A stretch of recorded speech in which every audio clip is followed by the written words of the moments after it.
আইনগত ভিত্তি যদি না দেন তাহলে অন্তর্বর্তীকালীন সরকারি অবৈধ সরকার হিসাবে দেশের জনগণের কাছে বিবেচিত হবে।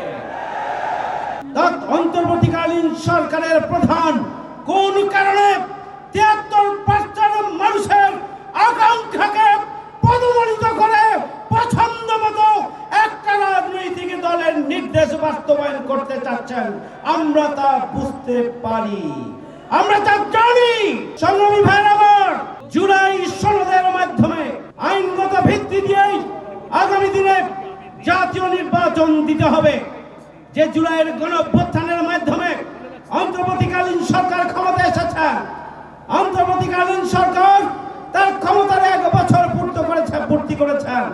সেই অন্তর্বর্তীকালীন সরকার জুলাই সনদ, জুলাই ঘোষণাপত্রের আইনগত ভিত্তি যদি না দেন তাহলে অন্তর্বর্তীকালীন সরকারি অবৈধ সরকার হিসাবে দেশের জনগণের কাছে বিবেচিত হবে। আন্দোলন সংগ্রামকে সফল করেই অন্তর্বর্তীকালীন সরকারকে জন আকাঙ্ক্ষা পূরণে 5 দফা দাবি আদায়ে বাধ্য করব আমরা ইনশাআল্লাহ। আমরা আন্দোলন শুরু করেছি।